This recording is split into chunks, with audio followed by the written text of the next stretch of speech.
Dans le cadre d'un partenariat entre l'Académie régionale d'éducation et de formation de Rabat Salé Kénitra et l'Institut français de Rabat, et suite à l'appel à participer à l'université de printemps organisée du 14 au 16 avril 2016 au Centre régional des métiers de l'éducation et de la formation de Rabat, et étant donné le nombre élevé des demandes de préinscription pour participer à cette université et pour les satisfaire tous, Monsieur Mohamed Adardour, directeur de l'Académie, et Madame Abra Oumelkhir, chef de division des affaires pédagogiques, ont décidé d'organiser une session supplémentaire en partenariat avec l'Institut français de Kénitra, et ce, du 18 au 20 mai 2016, en faveur des maîtres et maîtresses des directions provinciales de Sidi Kassem, Sidi Slimane et Kénitra. Les participants à cette université de printemps à l'Institut français de Kénitra ont travaillé sous forme de 5 ateliers. Atelier 1, le langage outil de projet pédagogique à l'école primaire, animé par Madame Hélène Aubert, retraitée de l'éducation nationale française. Atelier 2, la presse comme outil pédagogique à l'école primaire, animé par Monsieur Bernard Paré, retraité de l'éducation nationale française.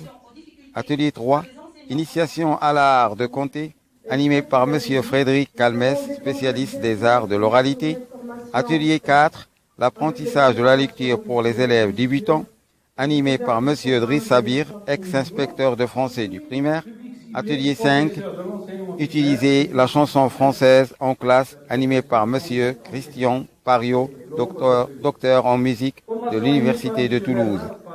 À noter que l'ouverture de cette université de printemps a été donnée par Madame Muriel Augry-Merlino, directrice de l'Institut français de Kénitra, Monsieur Nourdine Boussag et Madame Latifa Haddad de l'Académie régionale d'éducation et de formation de Rabat Salé Kénitra.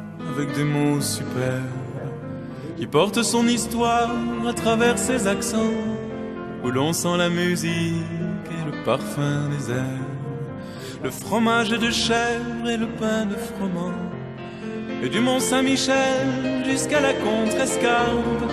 En écoutant parler les gens de ce pays, on dirait que le vent s'est pris dans une harpe et qu'il en a gardé toutes les harmonies.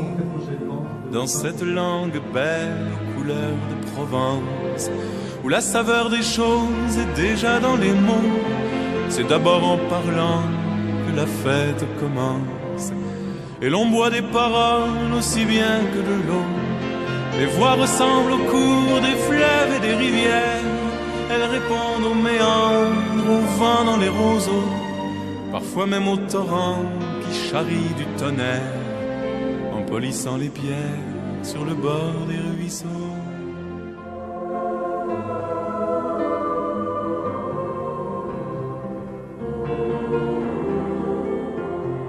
C'est une langue belle à l'autre bout du monde, une bulle de France au nord d'un continent, sertie dans un étau, mais pourtant si féconde.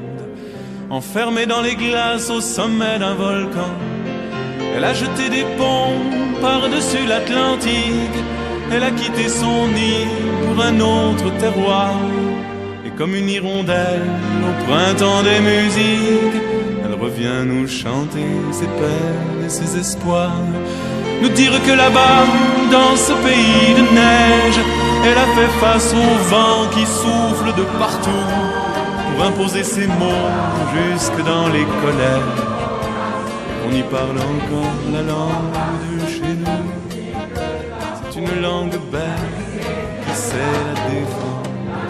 Elle offre les trésors de richesse infinie, les mots qui nous manquaient pour pouvoir nous comprendre, et la force qu'il faut pour vivre en harmonie. Et de l'île d'Orléans jusqu'à la Contrescarpe, en écoutant chanter les gens de ce pays, on dirait que le vent s'est pris dans une harpe et qu'il a composé toute une symphonie. Et de l'île d'Orléans jusqu'à la Contrescarpe, en écoutant chanter les gens de ce pays, on dirait que le vent s'est pris dans une harpe a composé toute une symphonie.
Le serre-volet.